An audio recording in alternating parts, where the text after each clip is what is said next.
सर्वप्रथमे आमने जीवित परमेश्वर प्रभु जीशु ख्रीष्ट को मु धन्यवाद देउछि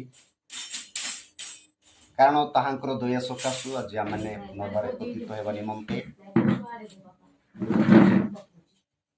आमने सुयोग पाइथिबा सकाशु से सर्वशक्तिमान परमेश्वर को धन्यवाद देवा संगे संगे उपस्थित थिबा प्रत्येक प्रभुंकर दास दासी प्रत्येक लोक को प्रभु जीशु ख्रीष्ट नाम रे समस्त को नमस्कार एवं धन्यवाद।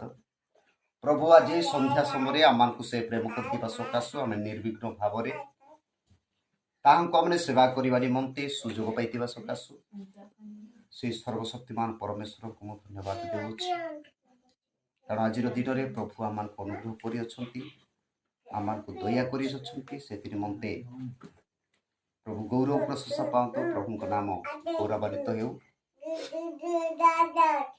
आज आम गोटे विश्व छोटिया प्रसंग विषय आम शिखा से प्रसंगर शीर्षक होउछि भंड प्रेरित भंड माओवादी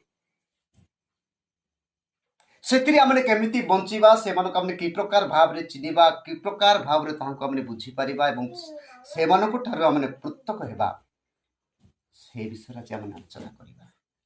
प्रभु निश्चित भाव रे वाक्य द्वारा आम्मान उद्धार करिवे एवं वाक्य द्वारा आम्मान को से सहायता करिवे और वाक्य द्वारा आम्मान को से दया करिवे।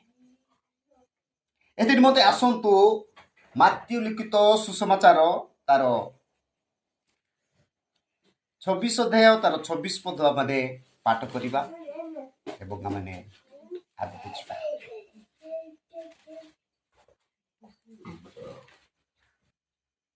कई जोड़े पाठ करतु ताहा माने आगे बुझिबा। कारण भंड ख्रीष्ट माने ओ भंड भाववादी माने उठी एपरि महामहा चिन्ह ओ अद्भुत कर्म मान देखाइबे जे यदि संभव हुए तेबे मनोनीत लोक माननकु सुद्धा भ्रांत करिवे। Hallelujah hallelujah hallelujah hallelujah.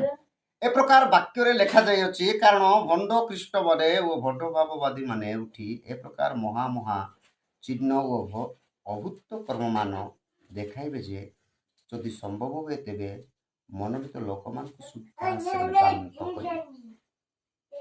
हेले वास्तविक